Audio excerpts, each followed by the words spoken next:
became elevated with the presidency of Donald Trump. We've struggled more directly and more conspicuously, more frontally with the dark side, finding public expression. On the stage now.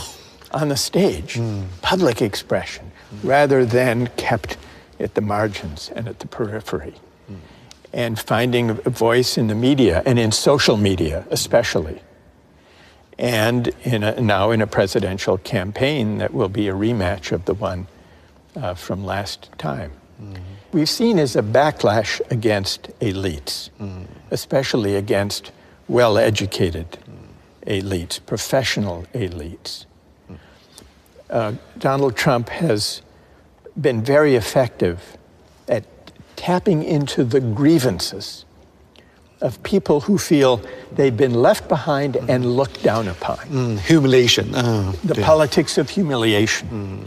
And it's this sense of humiliation, I think, that opened the way for the politics of grievance that Donald Trump has been able to exploit. In the United States today, and in many parts of the world, is a politics of anger, resentment, and grievance without mutual recognition, without recognizing the value of the contributions that people make from different walks of life. We will not really begin to address the resentments that now afflict our politics and have accentuated some of the darkest strands in social life.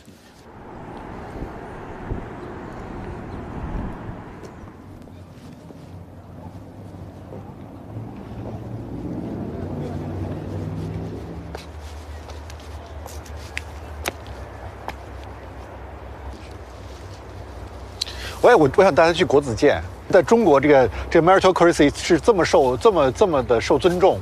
你知道梁启超他去那个访问澳大利亚的时候，因为澳洲人怎么理解他嘛？举人对他们就翻译成那个 bachelor， 就学士学位，他们的进士是翻译成 master degree， 然后他不是当过长沙实物学堂的那个总教习嘛，就翻译成 president of 湖南 University，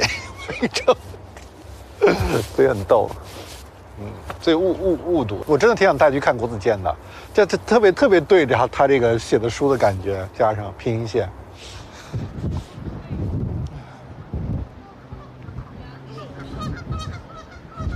I'd like to invite you to offer your views about an incident, a story that I read about, where a 17-year-old boy sold his kidney. You all know the story. He bought an iPad and an iPhone. But how many think it's okay? It's a free market and there's nothing wrong with it? Because I study economics, and I think every adult is an economic man that he has to be responsible for his behaviors. He clearly knows the consequence of losing one kidney. We should give him the chance to take that risk.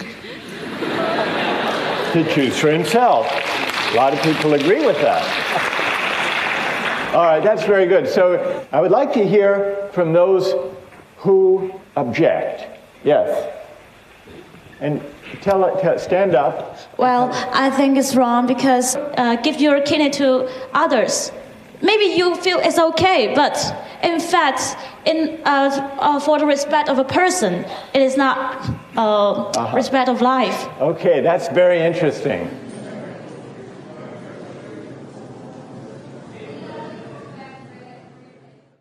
Even facing the same concept like justice. Yeah. You see the difference from different countries? Yes, yeah. It's prompted me to reflect on why there are these differences when I encounter them. When I had these conversations with young people in China in the 2000s, what struck me was, first, they did have very strong pro-market moral intuitions, as I mentioned. And I would put a lot of examples to students and to the audience, asking them whether they think this or that social practice should be governed by money or by other norms. So I put questions like this. What struck me was the moral intuitions about buying and selling were similar in the US and China. In Eastern Europe, it was similar. In Poland, for example. Most European countries, it was quite different. You think why? Why? Similar mentality? I think it's because, especially in the early 2000s, that China had experienced, the young generation had grown up with the market reforms. And it had been a period of tremendous economic growth. It's kind of freedom for them. Yeah, it was an expression of freedom and rising affluence, but especially of freedom. But at the same time, they were looking for meaning that markets could not provide. And so the search for meaning persisted even after the market triumphalist moment. And I think that one of the reasons that people were drawn to the Justice book was this sense that there are moral meanings that lie beyond markets and beyond economics. What do you think? Yeah, maybe we're facing two choices or different choices. We can't choose the best one. There are no best one. Just less evil. Just less evil one, maybe. But I wouldn't regard these as closed alternatives. I would ask a different question. How is it possible to combine the benefits of market arrangements and technological innovations with sources of meaning, deliberation, dialogue, reflection that can answer to higher human purposes and ends? Our mistake is not to use markets to organize economic activities. Our mistake is not to hope that technological innovations will deliver real improvements to the way we live our lives. Our mistake is the tendency to think that markets and technology by themselves can define human purposes and ends. They can't. And when we put too much faith in them, when they become a kind of faith, almost a kind of religious faith, markets and technology, then we're bound to be disappointed. And when the disappointment comes, the disappointment may take harsh, dangerous forms. So the situation is so complicated. What kind of solution we can provide? We try to build dialogue, but very difficult. I think we need to focus less on arming people for meritocratic competition and focus more on contending with inequalities of income and wealth, but also inequalities of honor, recognition, and esteem. And this means we have to renew the dignity of work. We have to broaden our conception about what counts as a valuable contribution to the common good. And we need the kind of class-mixing institutions in civil society that will lead us to encounter one another, to be in one another's presence, not only on our phones, all the more so when our societies are divided and polarized, because the people we encounter tend to be people only like ourselves. We need to overcome that. But every solution, every theory always has its own flaw. Yeah. So how about your solution, your attack the meritocracy, but Right. maybe your theory, your book still has kind of flaw. Maybe you must overcome what kind of flaw it is. Right. Yeah. Well, what flaws have you identified? Let's start with that. I don't know. Maybe too idealistic. Too idealistic. Yeah. You think so? I don't know. That what I've just suggested is really too much to hope for. I don't think that reducing inequality and renewing the dignity of work and creating a greater equality of condition and recognition will happen anytime soon. They're not easy projects to undertake. So I want to be realistic about that. But do you think, should philosophy be more responsible for the historical consequence or not? The idea and the reality, Russell, Hegel. Yeah. They talk about inequality, talk about the virtue, but the consequence may be this one. Yes. Yeah, extreme opposite. Yes. How to see the paradox?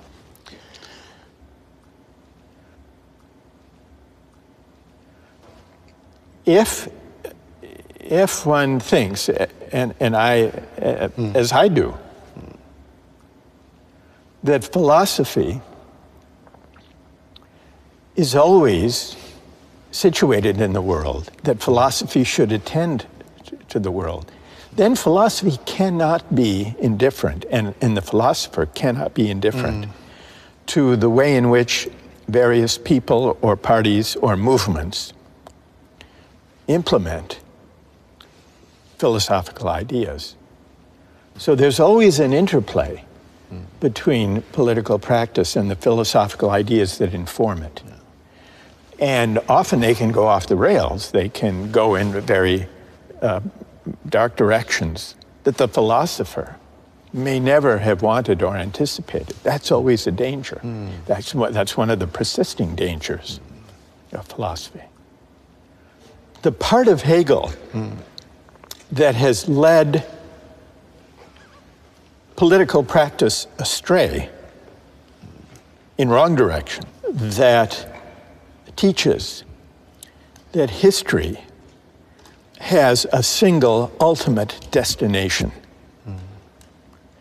and that it takes a certain shape, that has contributed to some of the dangerous movements in history who may have been inspired by the idea that history points in a certain direction, and that it's our responsibility either to let history unfold or to help history unfold to reach that final destination once and for all. I think the phrase or the idea, once and for all, is a deeply dangerous idea. And I think it's at odds with the philosophical spirit of questioning, contesting, offering competing interpretations. In your mind, in our time, which idea is the most dangerous idea in today's world? I would say that the forces today that are most dangerous are the versions of religious fundamentalism or of hyper-nationalism or of ideological purity that all draw in one way or another on the idea that moral truths and human truths are singular, that there's only one way of interpreting our past, there's only one historical end or destination, there's only one true way of interpreting religious and spiritual traditions. Because what this misses, well, it leads to dangerous politics, but it also misses the deep pluralism of the human experience. So how about the Silicon Valley philosophy? It's techno-driven ideology. It's I would say it's a version of this. Because the most extreme versions of Silicon Valley techno-utopianism, some have a more specific term of transhumanism or singularity, because they too think that history is on their side they too think that as technology develops and as generative AI develops, we will be transcending the messy, contentious, pluralist human projects and arriving at a kind of singularity where perhaps our minds will meld with machines. And the very idea that going to the moon or to Mars is kind of a natural outgrowth of this way of thinking, where they can start anew. It's the ambition really to start from scratch with a clean slate, to begin anew, unfettered, uncomplicated by disagreement, contestation, challenge, dialogue, controversy, where they can start anew and build a society from scratch that is not, as they might see it, weighted down by the controversies that arise whenever human beings gather in society. So there is something, it's fantastical, but it's also dangerous and hubristic, because it implies that they are the avatars, they are the pioneers, the initiators of this new frontier that breaks free from the messy need to negotiate, to discuss, to disagree, which is essential to the human experience.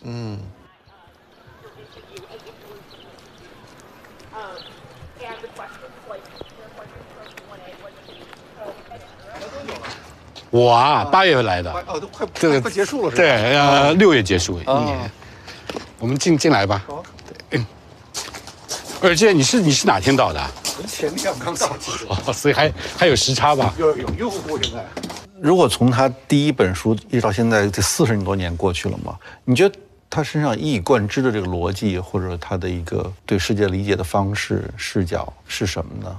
他有一些东西是没有变，他认为公共精神，对于个人和对于一个国家或者民族或者世界的政治都是特别重要的。所以公共性就是大家要商量，不能有些事情那么独断的来做，就是通情达理，就 reasonable。你不能有一个说我们发现了一个法则，这个法则无论是你是用政治上的那种规约教条也好，或者市场上教条也好，你都要得想想，在各种不同的情景下，它会怎么样？它是不是在有些地方可以转变，可以变通？它是应该不断的被检讨的。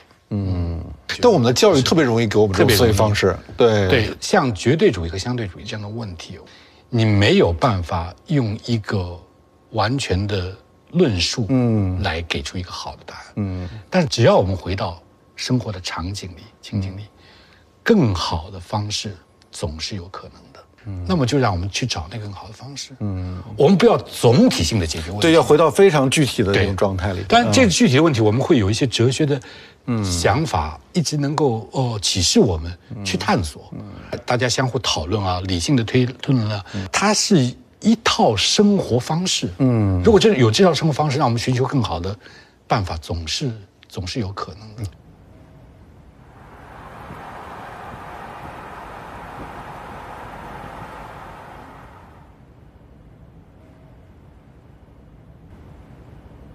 Even though it holds about 1,000 people, it feels intimate. Do you see what I mean? Yeah. Because it's banked, and people who are speaking can see one another. And it feels intimate. It feels like a seminar almost. Yeah. And that's what I love about it. What kind of role the intimacy played in the thinking? I mean, in the debating, I mean, how important it is. It's very important because it allows for dialogue. What the intimacy creates is a sense of community and gradually building trust, where people can disagree with one another, but still with civility and mutual respect. and learn together. That's really the idea, to learn together.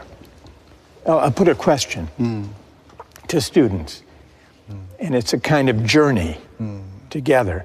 But there's no guarantee that the student who raises her hand or his hand will offer the argument or the idea that I'm expecting. Sometimes the unexpected can lead in very interesting directions. Other times, less sometimes so. like chaos. Well, yeah, sometimes chaos to emerge. So which part is most difficult? I mean, it's a journey. Sometimes journey is boring. Sometimes journey is very exciting. Sometimes dangerous. Yes. Well, the most dangerous, that's the easier part to answer. The most dangerous moments,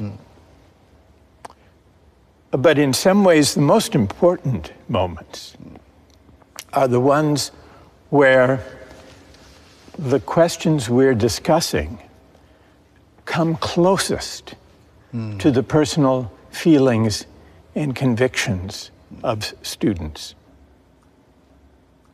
And those are the dangerous moments, but they can also be the most revealing and clarifying moments.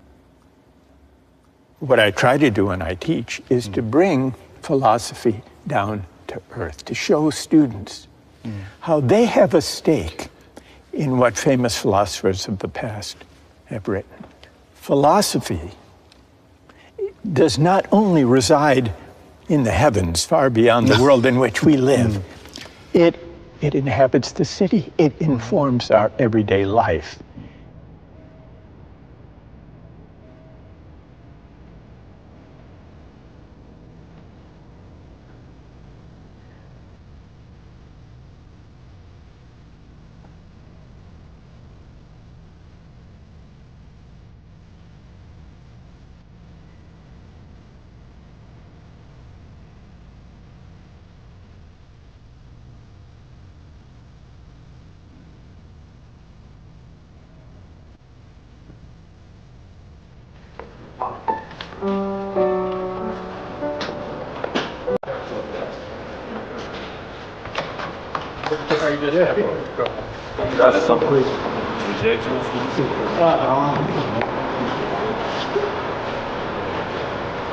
Okay.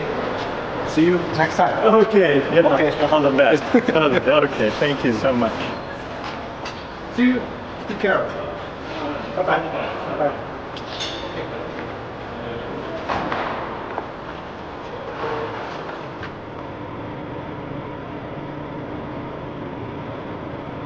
人家那个我们俩那应该背景特别好看嘛，应该是。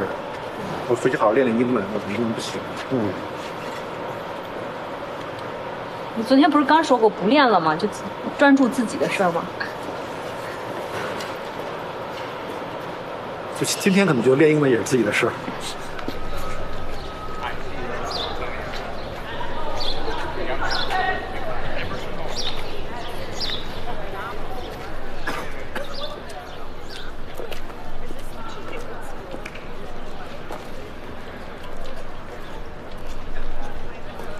突然在舞台上，我变成那个被他追问的人，那一刻你突然意识到，当你被追问的时候，才是你的思考真正打开的时候。你会被迫调动起你所有的感受去回答他的问题，而且是那种更精确式的询问，你不可逃避式的询问。因为我觉得我总是经常在拐弯抹角逃避一些事情。我们刚做这个13邀节目的时候，陈嘉映老师7、8年前跟我说，他劝我去读哲学书，我一直就没好好读过。这次在哈佛，我真正产生出想去好好读哲学书的冲动。那现在我也觉得桑德尔在埋各种各样的种子，这些种子也肯定在某一个时刻破土而出的了。